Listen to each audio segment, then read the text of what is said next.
আসসালামু আলাইকুম। আশা করি সবাই ভালো আছেন। আলহামদুলিল্লাহ আপনাদের দোয়া আমিও ভালো আছি। দেখুন আজকে ভাইগনার আর ছেলের বায়নাতে বারবিকিউ রেডি করছি। দেখুন এদিকে বারবিকিউ সম্পূর্ণ সব মসলা দিয়ে মেখে এখন ১ ঘন্টার মতন আমি নরমাল ফ্রিজে রেখে দিব। দেখুন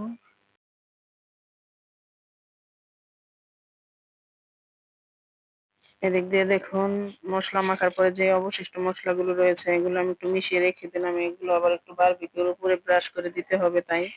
এদিকে দেখুন আমার ছেলে আর আমার ভাইগনা মিলে একটা ফ্যানের স্ট্যান্ডার নিয়ে বারবিকিউর জন্য রেডি করেছে। এদিক দিয়ে চুলা বানিয়েছে। দেখুন কি সুন্দর করে গোল করে চুলা বানিয়েছে। এখানে ওরা আগুন ধরাবে আর এখানে বারবিকিউটা ভাজা হবে।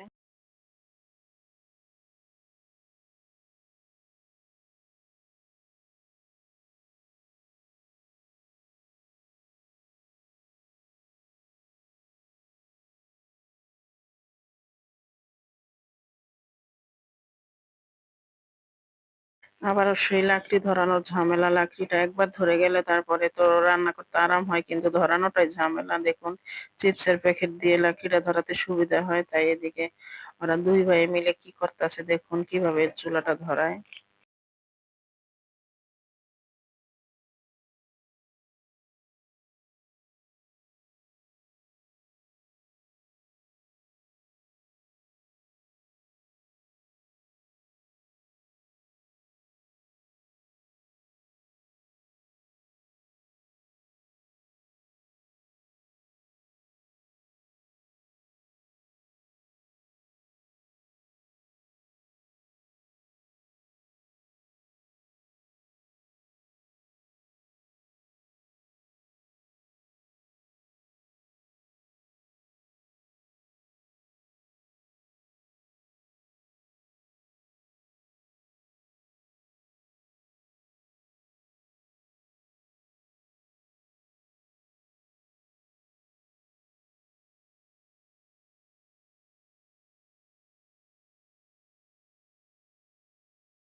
দেখুন অবশেষে চুলাটা ধরেছে কিন্তু এখানে কিছুটা কাঠ দিয়ে কয়লা বানানোর জন্য তৈরি করছে ওরা। কয়লা লাগবে তাই কয়লা বানাচ্ছে। এই লাকড়িগুলো পুড়বে তারপরে কয়লা হবে। আর এদিক দিয়ে ভাবলাম পাশের বাড়ি কিছুটা কয়লা আছে নাকি দেখি। এখন কয়লার খোঁজে যাচ্ছি আমার মা, আমি আর আমার ভাইগনা মিলে। ব্যর্থ হয়ে ফিরে আসলাম। কয়লা পাওয়া গেল না কিন্তু এখন ভাবলাম যে এইখানে কাঠ পুড়ে কয়লা বানাবো। আগুনটা কিছুটা থাকতেই গোশটা দিয়ে দেওয়া হচ্ছে দেখুন এই ফ্যানের স্ট্যান্ডটার ভিতরে। আমি মসলা মাখা পর্যন্তই হাত লাগিয়েছি। এখন আমি হাত লাগাবো না। এখন সানি আর সানির নানু মিলে দেখুন বারবিকিউটা রেডি করে একে, একে সুন্দরভাবে ছড়িয়ে দিচ্ছে।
এখন মনে হইতেছে যে আগুনটা একটু আগেই দেওয়া হয়েছে। কয়লাটা উঠার আগে কিন্তু বুঝতে পারিনি। উল্টিয়ে দেখছে যে এখন গোশটা পুড়ে যাচ্ছে তাই ভাবলো একটু স্ট্যান্ডটা নামিয়ে কয়লাটা একটু আর একটু বেশি করে দেখ, আগুনটা চলে যাক তারপরে কয়লাটা অবশিষ্ট থাকলেই বারবিকিউটা ভালো হবে। বাচ্চারা তো বুঝতে পারেনি।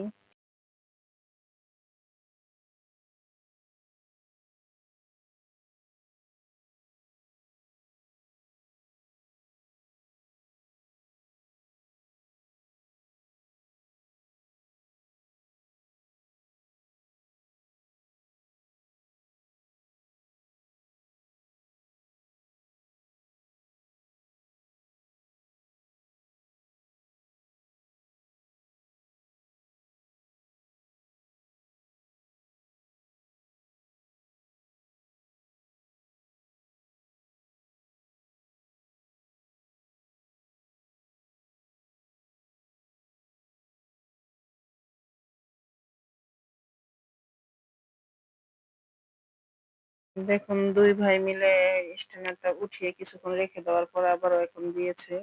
এখন আগুনটা একটু কমেছে তাই দেখুন এখন ভালোভাবে বারবিকিউটা সিদ্ধ হয়ে যাবে।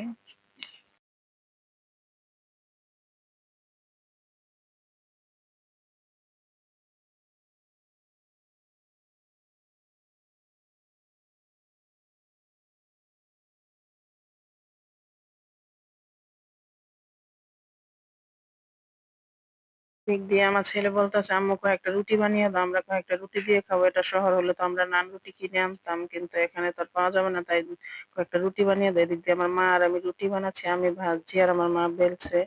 দেখুন এদিকে বারবিকিউটা হয়ে গেছে। বারবিকিউর পাশে আরেকটা রুটি রেখেছে। বাচ্চারা দেখুন, বাচ্চাদের দুষ্টামির শেষ নেই। এই মসলাটাও রুটির ভিতরে ভরে গেছে দেখুন। এদিকে বারবিকিউটা তো ভালোই হয়েছে। মাশাআল্লাহ সুন্দরই হয়েছে। ভাবছি ১ম বানাচ্ছে কেমন হয় না কেমন হয় দেখুন রুটি দিয়ে খাওয়া হচ্ছে। দেখতেও যেমন জুসি হচ্ছে, খেতেও তেমন টেস্ট হয়েছে। ধন্যবাদ সবাইকে আমাদের ভিডিওটা দেখার জন্য।